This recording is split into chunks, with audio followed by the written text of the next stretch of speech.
नमस्कार, बहुत स्वागत है आप सभी का। मैं हूं आपके साथ सिरांधा शेखर। आप देख रहे हैं जोहार झारखंड। बुलेटिन की शुरुआत में सबसे पहले आपसे अपील करना चाहूंगी कि लॉकडाउन का पालन कीजिए, सोशल डिस्टेंसिंग बनाए रखिए, क्योंकि कोरोना विकराल रूप धारण करता जा रहा है। अपनी जान बचाइए, दूसरों की भी जान बचाइए। बहरहाल बड़ी खबर की बात कर लेते हैं। बड़ी खबर रांची से आपको दे दें। हम आपको बता दें कि यहां पर मुख्यमंत्री का कार्यक्रम जो है वो शुरू हो चुका है। बिरसा हरित ग्राम योजना की शुरुआत यहां पर कर दी गई है।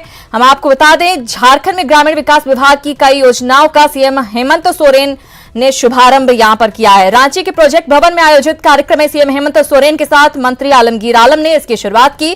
प्रोजेक्ट भवन से बटन दबाकर बिरसा हरित ग्राम योजना, नीलांबर पीतांबर जल समृद्धि योजना, पोटो हो खेल विकास योजना, ये तमाम योजनाएं शुरू की गई हैं। इन योजनाओं के जरिए ग्रामीण क्षेत्रों में रोजगार सृजन किया जाएगा। नीलांबर पीतांबर जल समृद्धि योजना के तहत जहां खेत का पानी खेत में ही रोकने का लक्ष्य रखा गया है, वहीं राज्य की वार्षिक जल संरक्षण क्षमता का भी विस्तार किया जाएगा। इसके साथ ही बिरसा हरित ग्राम योजना के तहत प्रति यूनिट 100 पौधों का रोपण किया जाएगा। इसके साथ ही पोटो हो खेल विकास योजना की भी शुरुआत की गई, जिसके तहत सभी पंचायत समेत राज्य भर में 5000 खेल मैदान बनाए जाएंगे।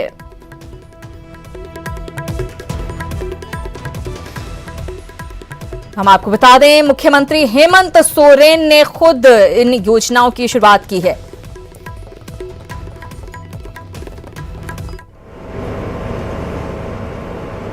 वैसे भी हम लाइट जला तक पहुंच नहीं पाए।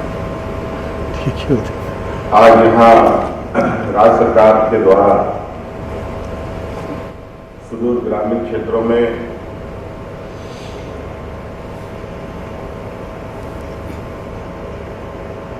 तीन नई योजनाओं का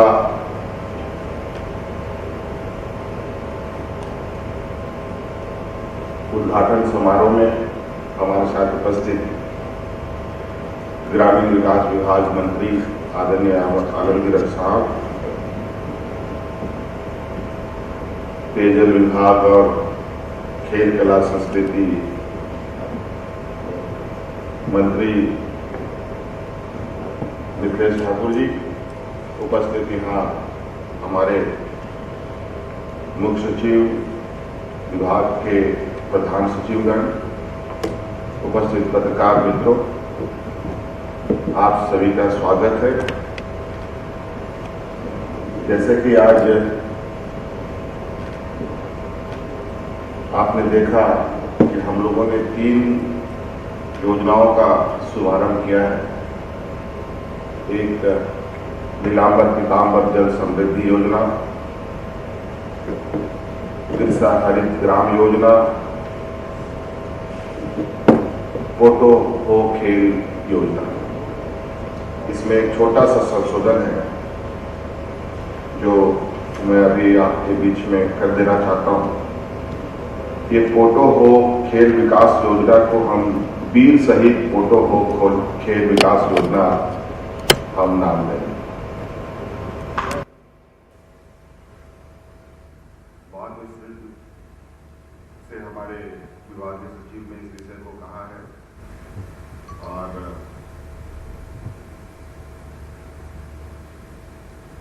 पूरी इस किस तरीके से धरातल को उतारना है, इस विषय पर भी कहा है। मैं कुछ बातें संक्षिप्त में रखना चाह रहा हूं। जैसे कि आप सबको मालूम है कि आज पूरा विश्व कोरोना के संक्रमण से जूझ रहा है। आज हमारे झारखंड जैसे पिछड़े राज्यों के लिए ऐसी आपदा, ऐसा संक्रमण एक बड़ी चुनौती लेके आता है। और अभी हमें अपने सीमित संसाधनों से यहाँ के लोगों को स्वास्थ्य तो मुख्यमंत्री हेमंत सोरेन को सुन रहे थे आप, जिन्होंने कई सारी योजनाओं का शुभारंभ किया है। चलिए अब आपको कोरोना से जुड़ी क्या कुछ अपडेट झारखंड से आ रही है वो बता देते हैं। झारखंड में 115 कोरोना केस अब तक सामने आ चुके हैं, 3 लोगों की मौत हो चुकी है। राज्य में 85 एक्टिव केस हैं। रांची से 68 मामले, सबसे ज्यादा मामले सामने आए हैं। रांची में 83 केस सामने आए हैं, जबकि 13 मरीज यहां पर ठीक हुए हैं। इसके साथ ही कल 364 सैंपल जो लिए गए थे उनकी जांच हुई, सभी की सभी नेगेटिव आई है, ये अच्छी बात है। कल 5 लोग स्वस्थ हुए हैं, अब जल्द ही उन्हें डिस्चार्ज किया जाएगा। झारखंड में लॉकडाउन में हालांकि कोई छूट नहीं दी जा रही है। यहां पर पहले की तरह नियम कायदे बरकरार रहेंगे। सभी जिलों में स्थायी वायरल लैब बनाने की बात कही गई है। राज्य में एक पान और खैनी की दुकान नहीं खोली जाएगी, ये सरकार ने साफ कर दिया है। मजदूरों के लिए 3 मनरेगा योजनाएं जल्द शुरू की जाएंगी ताकि मजदूरों को राहत मिल सके। अब अनाज बांटने के काम में शिक्षकों को भी लगाया जाएगा। तो ये तमाम अपडेट कोरोना से जुड़ी हुई झारखंड से। इधर प्रवासी मजदूरों को लेकर केरल से ट्रेन धनबाद पहुंची। प्लेटफॉर्म नंबर 1 पर रुकने के बाद ट्रेन से बाहर निकले मजदूरों की जांच की गई, जिसके बाद उनका स्वागत किया गया। ट्रेन से उतरे मजदूरों ने बताया कि उनसे ट्रेन का किराया वसूला गया। प्रवासी मजदूरों ने बताया कि हर मजदूर से 860 रुपए वसूले गए और ये रकम उनसे अधिकारियों ने बस में वसूले थे। रेलवे के आंकड़ों के मुताबिक 1175 मजदूर ट्रेन से धनबाद लौटे हैं।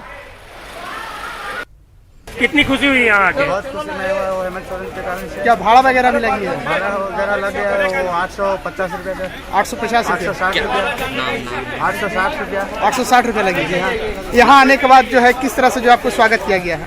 बहुत अच्छी तरह से हमको खाने के लिए मिला है, स्वागत किया गया बहुत अच्छी तरह से। मैं बहुत धन्यवाद देना चाहता हूँ। Thank you sir. क्या कर रहे थे? जॉब कर रहे थे? क्या कर रहे थे वहाँ? बेकरी में काम कर रहा हूँ। बेकरी में काम? कितने दिनों से थे वहाँ पे? 6 महीने से हुआ था। तो लॉकडाउन जब हुई तो क्या स्थिति थी आपकी वहाँ? अच्छा काम है। वहाँ सुविधा मिल रही थी? तो अभी जो आप ट्रेन से आए हैं तो किस तरह से सूचना मिला कि ट्रेन से निकलना है? कॉल किया कि आज झारखंड का गाड़ी जा रहा है। चलो चलो चलो आप लोग क्या टिकट अपने से लिए या सरकार दिया पैसा टिकट के लिए? नहीं, सरकार पैसा लिया है टिकट का और पूरा सुविधा दिया। कितना पैसा लिया टिकट का? 860। केरल से आ रहे हैं, क्या कुछ परेशानी हुई है? कितने दिन से रह रहे थे वहाँ? 6 महीने। क्या करते थे वहाँ? वो सिलाई करता। अच्छा, वहाँ से जब आ रहे थे तो टिकट का जो पैसा वो आप लोग हाँ, कितना देना पड़ा? 860 रुपये। उसमें क्या क्या व्यवस्थाएं मिली आपको? को सीट मिला और खाना पीने का टोटल सामान। क्या क्या करते थे वहाँ पे? सिलाई का लॉकडाउन के दौरान वहाँ फंस गए थे, क्या परेशानी हो रही थी वहाँ पे? कोई चीज़ का परेशानी थी सर। वहाँ से आने में कुछ परेशानी? टिकट आप खरीदे या फिर सरकार की तरफ से? वो 860 रुपया लगा था हम लोग को, जिसमें बोला था कि खाना टिकट सब कुछ सारा कुल व्यवस्था मिला था? बिल्कुल मिला। क्या करते थे वहाँ? ऐसे काम कर रहे हैं। लॉकडाउन के दौरान फंस गए थे आप। हाँ, जब वहाँ से आ रहे थे कोई परेशानी हुई? परेशान है। कितना पैसा जो लगा टिकट आप खुद खरीदे थे? तो केरल से ये मजदूर लौटे जिन्होंने बताया कि इनसे किराया वसूला गया है। इधर प्रवासी मजदूरों और दूसरे राज्यों में फंसे छात्रों की वापसी में किराए को लेकर राजनीति गर्म है। राज्य के वित्त मंत्री और झारखंड कांग्रेस अध्यक्ष रामेश्वर उरांव ने कहा कि तेलंगाना से आने वाले श्रमिक हों या फिर कोटा से लौटे छात्र, सभी का किराया रेलवे ने लिया है और झारखंड सरकार ने खर्च उठाया है। उन्होंने ये भी कहा कि कांग्रेस अध्यक्ष सोनिया गांधी के फैसले के अनुसार जिस राज्य की सरकार ने मजदूरों को लाने के लिए रेलवे को पैसा दिया है, उतनी राशि कांग्रेस उस राज्य की सरकार के खाते में डाल देगी। साथ ही मजदूरों को उनके घर तक पहुंचाने का खर्च भी पार्टी उठाएगी। कि रेलवे मंत्रालय गलत कह रही है कि हम 85% माफ कर दे रहे हैं, सब्सिडी दे रहे हैं, पूरा पैसा सुल रही है। यही नहीं, 50 रुपये अतिरिक्त भाड़ा चार्ज कर रही है रेलवे मंत्रालय। ये स्थिति है, दुखद है। ये श्रमिक कामगार इस देश के रीढ़ हैं, अर्थव्यवस्था के रीढ़ हैं। इन्हीं के बदौलत खेती बाड़ी होती है, कृषि कार्य होता है, इन्हीं के बदौलत कारखाना चलते हैं, प्लांट्स चलते हैं। और 4 घंटे का सिर्फ समय दिया गया और लॉकडाउन लागू कर दिया गया। ये कहाँ जाएंगे? जहाँ हैं वहीं फंस गए। अगर अब इतने दिनों के बाद आना चाह रहे हैं, आएंगे वो, तो उनके पास तो पैसे होंगे नहीं, खाने के पैसे नहीं है, और ट्रेन टिकट का कहाँ से आएंगे? तो कांग्रेस पार्टी बराबर मांग करती रही है केंद्र सरकार से, रेलवे मंत्रालय से, कि इनको फ्री का भेजा जाए, जहाँ जहाँ का फ्री के भेजा जाए। सरकार ने सुना नहीं, केंद्र सरकार ने सुना नहीं, रेल मंत्रालय भी सुनी नहीं, किसी ने नहीं सुना और वो राज्य सरकारों पर फेंक दिया। राज्य सरकार पैसा दे करके रेलवे को टिकट कटाकर ला रही है, सब राज्य सरकार अलग अलग जगह से। इसी पर तय हुआ, हमारे पार्टी ने, आदरणीय श्रीमती सोनिया गांधी ने तय किया कि हम देंगे पैसा, पार्टी देगी। झारखंड आ रहे प्रवासी मजदूरों से रेलवे द्वारा किराए लिए जाने पर जेएमएम ने तीखी प्रतिक्रिया व्यक्त की है। जेएमएम में केंद्रीय महासचिव सुप्रियो भट्टाचार्य ने कहा है कि बाहर से आने वाले छात्रों और मजदूरों का किराया राज्य सरकार ने वहन किया है। हालांकि इसके बाद आ रहे मजदूरों का किराया रेलवे ने वसूलना शुरू कर दिया है, जो कि बेहद ही चिंता का विषय है। कांग्रेस के पार्टी का अपना निर्णय है, सरकार कमिटेड है कि सबको यहाँ पर लाए और उनको जो भी रजिस्ट्रेशन के बाद में जो 1000 रुपये करके जो उनको ट्रांसफ़र किए गए पैसे, ये मूलतः उसी पैसे से ही अपना टिकट खरीद के आ रहे हैं। अब हम लोग बैठ के केंद्र सरकार से बातें करेंगे कि उनको अब चाहिए कि कम से कम रेल का किराया मजदूरों से तो नहीं वसूला जाए, क्योंकि जिन राज्यों में वो मजदूर थे वहाँ असहनीय स्थिति में थे, लोग त्राहिमाम कर रहे थे। हमारे राज्य में कोई न दिन में भूखा रहता है न रात को भूखा सोता है। ये सरकार ने पूरी व्यवस्था कर रखी है, चाहे वो थाने के माध्यम से हो, चाहे वो जो सिविल सोसाइटी के लोग चला रहे हो, चाहे पंचायत सचिवालय में जो दीदी किचन है। तो यहाँ तो खाने पीने का बाहर के मजदूरों का हर तरह का ख्याल रखा जा रहा है, बाहर में नहीं होता है कहीं। तो वैसे जो लोग फंसे हुए थे अभी से राज्य में आ रहे, तो उनके लिए कम से कम मुफ्त यदि नहीं भी चलाए तो एक कंसेशनल जो ऑपरेशनल कॉस्ट आता है वो राज्य सरकार के साथ में बैठकर विचार विमर्श कर ले और एक फॉर्मूला हम लोग निकाल ले कि कुछ राज्य सरकार वहन कर ले, कुछ केंद्र सरकार वहन कर ले और मजदूर आसानी से यहाँ पर आ। और केरल के तिरुवनंतपुरम से मजदूरों को लेकर श्रमिक स्पेशल ट्रेन जसीडीह पहुंची। इस दौरान प्लेटफॉर्म पर कई वरीय अधिकारी मौजूद रहे। ट्रेन से उतरे मजदूरों की स्वास्थ्य जांच की गई, जिसके बाद उन्हें बस में बिठाकर संथाल परगना के विभिन्न जिलों में उनके घरों तक पहुंचाने की कवायद जारी है। उतरने के साथ ही सभी मजदूरों को प्लेटफॉर्म पर ही नाश्ते का पैकेट दिया गया, वहीं सैनिटाइजर और मास्क भी दिए गए। आपको बता दें कि पहले ये ट्रेन रांची पहुंचने वाली थी, लेकिन संथाल परगना प्रमंडल के जिलों के लोगों की संख्या ज्यादा होने की वजह से इस ट्रेन को जसीडीह के लिए डाइवर्ट कर दिया गया था।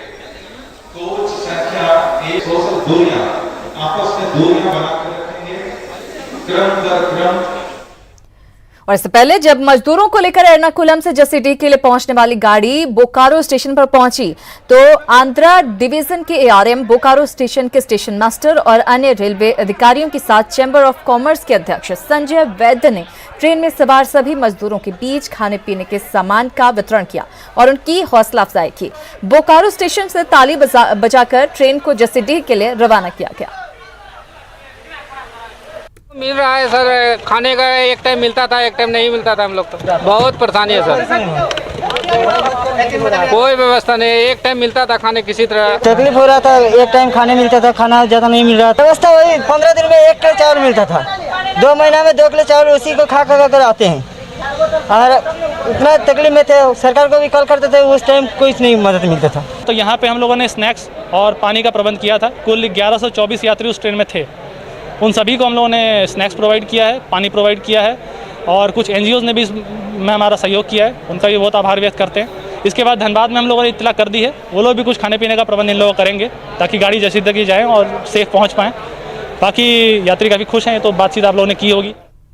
वहीं गोड्डा के भी 81 छात्र छात्राएं कोटा से अपने घर पहुंच गए। कोटा से धनबाद पहुंचने पर उनकी स्क्रीनिंग की गई थी, जिसमें एक छात्रा को बुखार होने पर रोक दिया गया और उसे पीएमसीएच में भर्ती करवाया गया। वहीं धनबाद से गोड्डा पहुंचने के बाद सभी 81 छात्र छात्राओं की फिर से स्क्रीनिंग की गई, जिसके बाद उन्हें घर भेजा गया।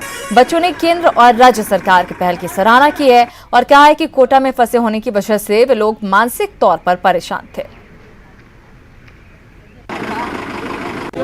ऑब्वियसली थैंक यू पहुँचाएंगे, क्योंकि वहाँ पर केसेस बहुत ज़्यादा बढ़ रही थी और हम लोग मेंटली भी बहुत ज़्यादा डिस्टर्ब थे। So lots of thanks to all the state government and central government and हमारे कोचिंग इंस्टीट्यूट। धनबाद इन लोग का अराइवल हुआ, कोटा और धनबाद सभी लोग 81 बच्चे यहाँ पर, और उन सभी को ब्लॉक में प्रखंड का उनको पहुँचाए। तो बड़ी तादाद में छात्र और मजदूर अपने अपने घरों को पहुंचे हैं और खुशी जाहिर की है पहुंचने पर। इधर झारखंड और बंगाल की पुरानी तलखी आज कोरोना बंदी में फंसे लोगों की घर वापसी में रोड़े अटकाती नजर आ रही है। हालात यह है कि दुमका में क्वारंटाइन सेंटर में रहने के बाद भी कई परिवारों को बंगाल सीमा से प्रवेश करने नहीं दिया जा रहा है। दुमका में 1 महीने क्वारंटाइन में रहने के बाद कोलकाता के रहने वाले मोहम्मद परवेज और आसिफ अली के परिवारों की घर वापसी आसान नहीं दिख रही। हालांकि झारखंड सरकार की ओर से सभी कानूनी अड़चनों को दूर कर इन परिवारों को 1 मई को ही बस से बंगाल के लिए रवाना कर दिया गया, लेकिन सीमा पर बंगाल सरकार अपने ही लोगों के प्रवेश पर नो एंट्री का बोर्ड लगाकर बैठी है। रानेश्वर के तक हम लोग मोड़ में आए। रानेश्वर से एक जगह का 7 किलोमीटर का बॉर्डर था बंगाल का, वहाँ हम लोग को बोले वेट करो। 3 बस को लेके गए वो लोग, हम लोग वहाँ वेट किया। फिर वो लोग हम लोग को फिर रिटर्न लेके हम लोग को वो बोडामपुर हाट वाले बॉर्डर में डाल दिए। फिर हम लोग भतीजा लोग है, बाबू लोग है, मेरी भाभी लोग, बहन लोग है, इसमें हार्ट पेशेंट है, मेरी खाला अम्मी है, उनका तबीयत खराब रहता है। ये बच्ची का एक तबीयत खराब हो चुका था। हम लोग कब तक ये सब देखें। दरअसल बंगाल के रहने वाले ये सभी लोग 30 मार्च को गिरिडीह में एक शादी समारोह में शिरकत कर दुमका के रास्ते वापस बंगाल लौट रहे थे, लेकिन उस समय भी इन परिवारों को बंगाल में घुसने नहीं दिया गया था, जिसके बाद इन सभी को दुमका के हिजला क्वारंटाइन सेंटर में 1 महीने तक रखा गया और अब एक बार फिर इन्हें सीमा पर रोका जा रहा है। प्रशासन के साथ बात कर रहे हैं और हेडक्वार्टर लेवल पे भी इसका मसला निकाला जा रहा है। संबंधित राज्य के साथ बात हो रही है और मैं उम्मीद करती हूँ कि जल्द से जल्द इनको भी घर जाने का मौका। बंगाल सीमा पर सख्ती की वजह से कई परिवार बस से उतरकर पैदल ही रवाना हो गए और रास्ता बदलकर बंगाल सीमा में प्रवेश कर गए, लेकिन बस पर सवार मोहम्मद परवेज और आसिफ के परिवार को पहले सिउड़ी और फिर रामपुर बॉर्डर से वापस कर दिया गया। लिहाजा परेशान परिवार अब जहां झारखंड सरकार की आतिथ्य का गुणगान कर रहे हैं, वहीं बंगाल सरकार पर जमकर भड़ास भी निकाल रहे हैं। दुमका से पंचम के साथ रांची से संजय कुमार सिन्हा की रिपोर्ट।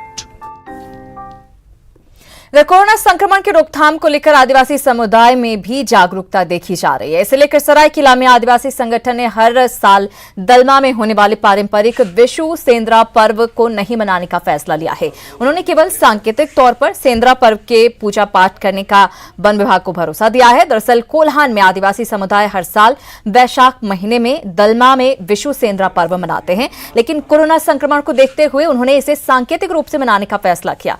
वन विभाग ने आदिवासी के इस फैसले की तारीफ की है। विशु शिकार है, इसमें हम लोग शुक्रगुजार हैं आदिवासी समाज के, जिन्होंने हम लोग के रिक्वेस्ट पर और ये जो वैश्विक महामारी कोविड-19 है कोरोना, इसको ध्यान में रखकर उन्होंने एक अपील भी किया है और उन्होंने कमिट किया, हम लोगों से लिख के भी दिया है और उन्होंने आज के अखबार में भी दिया है कि वो इस बार सांकेतिक रूप से पूजा करेंगे। विशु शिकार जो वास्तव में बड़े पैमाने पर वो लोग करते रहे हैं, इस बार वो नहीं किया जाए। सारा चीज सोशल डिस्टेंसिंग मेंटेन करते हुए हम लोग ये प्रयास करेंगे कि विशु शिकार कम से कम हो। तो जमशेदपुर जिला मुख्यालय में अफवाह की वजह से लोगों की भीड़ इकट्ठी हो गई और सोशल डिस्टेंसिंग की जमकर धज्जियां उड़ी। मौके पर पहुंचे एसपी ने लोगों को सोशल डिस्टेंसिंग का पाठ पढ़ाया और जिला मुख्यालय को खाली करवाया। दरअसल ये अफवाह फैल गई थी कि जिला मुख्यालय में राशन कार्ड बनाया जा रहा है। इस अफवाह को लेकर बड़ी संख्या में महिला और पुरुष मुख्यालय पर पहुंच गए और यहाँ पर भीड़ इकट्ठी हो गई। कुछ लोगों का कंफ्यूजन है कि नया राशन कार्ड बन रहा है ना। नया राशन कार्ड अभी नहीं बना रहे हैं, बल्कि ये लोग का कुछ कहना है कि मेरे कार्ड में किसी दूसरे का नाम आ रहा है, किसी का अलग अलग डिफरेंट टाइप के इश्यूज है। कुछ कहता है मेरा नया कार्ड बना दीजिए। तो ये कार्ड अभी जो हम लोग चावल बांट रहे हैं, जिसके पास राशन कार्ड पहले से, उसी को हम लोग चावल दे रहे हैं। चाईबासा में जहां इज्जत बचाने के डर से एक मां ने अपनी नवजात को गड्ढे में तड़पता हुआ छोड़ दिया, वहीं नवजात की किस्मत देखिए कि आज केवल एक की ही नहीं बल्कि 2 माएं मिलकर उस पर अपनी ममता न्यौछावर कर रही हैं। दूध पिलाने से लेकर झूला झुलाने और लोरी सुनाने तक दोनों युवतियां ही स्वार्थी होती जा रही हैं। इस दुनिया के सामने एक मिसाल पेश कर रही हैं। देखिए चाईबासा से हमारी खास रिपोर्ट। मां बनने के लिए केवल बच्चे को जन्म देना जरूरी नहीं होता। इस कथन को चरितार्थ करती हैं चाईबासा की ये 2 युवतियां। सरोज पूर्ति और जनकलता गोप चाइल्ड लाइन में काम करती हैं। ऐसे में जब गड्ढे में फेंके नवजात बच्चे का इलाज अस्पताल में चल रहा था तो बच्चे की देखभाल के लिए एक मां की जरूरत थी। लेकिन जैसे ही नवजात की जानकारी चाइल्ड लाइन तक पहुंची, बच्चे की देखभाल के लिए एक नहीं बल्कि 2 माओं ने अपने हाथ आगे बढ़ा दिए। यहाँ पर हम लोग बच्चे को देखभाल कर रहे हैं और उसका जो जितना घाव हुए हैं वगैरह सब उसका हम लोग पूरा ध्यान देते हैं। उसको साफ करके पूरी अच्छा से उसका बलम वलम लगा करके उसको, अभी बच्चा पूरी तरह हल्का फुल्का ठीक है, पूरी तरह घाव ठीक नहीं है, इसीलिए हम लोग अभी तक बच्चे को हॉस्पिटल में रखे हुए हैं। दूध देते हैं, पिलाते हैं, घाव में क्रीम पाउडर लगाते हैं तो अच्छे से इसके घाव पहले से अच्छे ठीक होने लगा है। नवजात बच्चे को मां की ममता तो मिल ही रही है, साथ ही डॉक्टर्स और नर्सों का भी केयर मिल रहा है। गंभीर स्थिति में अस्पताल लाए गए नवजात को दूसरी जिंदगी देने में डॉक्टर्स और नर्सों ने कोई कसर नहीं छोड़ी। जहां एक तरफ ये डॉक्टर्स कोरोना की लड़ाई में फ्रंट पर खड़े हैं, वहीं इंसानियत को जिंदा रखने की लड़ाई में भी इन्होंने सभी को पीछे छोड़ दिया है। अब हम कह सकते हैं कि बच्चा बिल्कुल खतरे से बाहर है और उनकी जो दवाइयाँ जो हम लोग सुई के द्वारा दे रहे थे वो भी बंद हो चुकी हैं। अब थोड़ी कुछ 1-2 दवाइयाँ ही चल रही हैं, बाकी बच्चा बहुत अच्छा से बहुत तेज गति से स्वास्थ्य लाभ कर रहा है। आज नवजात की स्थिति पहले की अपेक्षा काफी बेहतर है। डॉक्टर और नर्स जहां बच्चे के स्वास्थ्य का ध्यान रखते हैं, वहीं सरोज और जनकलता मां की ममता की कमी को पूरा करने में कोई कसर नहीं छोड़ती। न्यूज़ 18 के लिए चाईबासा से उपेंद्र गुप्ता की रिपोर्ट।